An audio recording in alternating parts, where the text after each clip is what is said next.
El fin de la iglesia socialista, lo que nadie se atreve a decir. Nadie quiere hablar de esto porque ahorita es importante acompañar al Papa en este momento, en su descanso. Entonces, lo primero que quiero decir, y yo no estoy aquí haciendo este video para criticar al Papa Francisco, pero sí quiero que creemos conciencia, que de alguna manera abramos los ojos a la realidad del socialismo espiritual y cómo nos hace daño. Entonces, lo primero que quiero decir es que no es lo mismo el amor que el control. Ese es el fondo de mi argumento o de mi pensamiento, estas ideas que están en mi cabeza que quiero compartir contigo. No es lo mismo la caridad que la distribución de la riqueza a través del monopolio de la fuerza. Entonces, ¿cuál es mi punto? Como creativos, como líderes del mundo libre, tenemos que entender esa crucial diferencia. No se trata de política, no se trata de izquierda o derecha, se trata de qué es la verdad.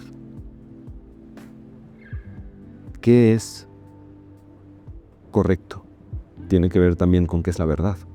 Una verdad que no depende de ti, no depende de mí. Y que no tenemos que creer en ella, sabemos que es verdad.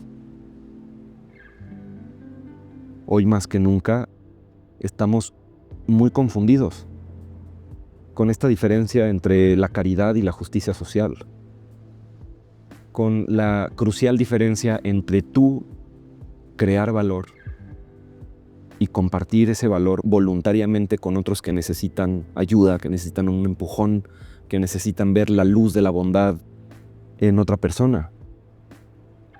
Y la iglesia hace mucho de eso, la iglesia hace mucha caridad voluntaria muy buena. Pero, ¿cómo puede ser entonces que incluso figuras espirituales de gran autoridad, como el Papa, han promovido ideas que superficialmente suenan a tener buenas intenciones, suenan a ser una persona compasiva, pero que en realidad no solo justifican el robo, esa es la verdad, sino que promueven el virus de nuestros tiempos? Esto crea una generación que está confundida, que piensa que ayudar es lo mismo que obligar, que piensa que dar voluntariamente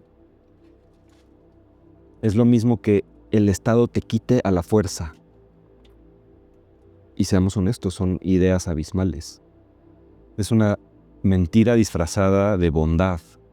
Y el peligro es enorme porque cuando la espiritualidad y la religión y la autoridad de la iglesia se mezcla con la política, se mezcla con el poder político y con el poder político que es globalista, que son élites globalistas que quieren generar leyes que funcionen por encima de las constituciones de los países. Entonces ahí no solo perdemos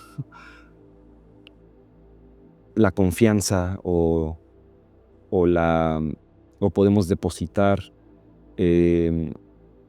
que sabemos que hay un liderazgo fuerte en lo que representa la institución de la iglesia, sino que en el proceso también perdemos nuestra libertad, nuestras verdaderas libertades individuales, que son cosas prácticas que vivimos el día a día.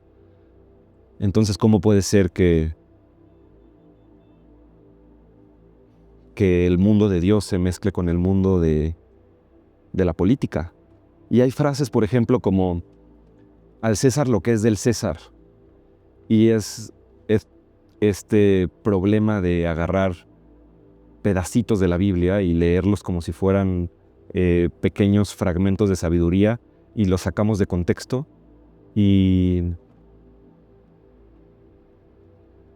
los confundimos. Mucha gente dice, es que ahí dijo Jesucristo que hay que pagar impuestos. Y por supuesto que no es eso lo que significa esa frase en ese contexto, en lo que está pasando en toda la historia de uno de los libros de la Biblia. Entonces hay que separar la verdad del engaño, porque Mucha gente también habla de el fin del papa progresista. Ojalá que venga un papa conservador. El fin de la izquierda en la iglesia. Ojalá que ahora la iglesia regrese a la derecha. Y estamos pensando en términos políticos, cuando en el reino de Dios no hay política, hay verdad o hay engaño. Y ese es mi punto, que como creativos, como líderes, tenemos que despertar a esta verdad, que no es lo mismo dar voluntariamente que quitarle a otros bajo la bandera de ayudar a los que unos cuantos quieren ayudar. Hay un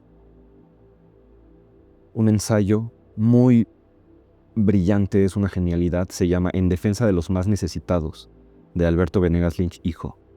Y esto es una píldora, como una píldora roja, que te despierta al entendimiento de que la libertad, entendida como el respeto al proyecto de la otra persona, al proyecto o a la libertad de la otra persona, este respeto mutuo, es lo que genera trenes de riqueza que nos pueden sacar a todos de la pobreza, y que los últimos 100 años los han sacado a la mayoría de la pobreza.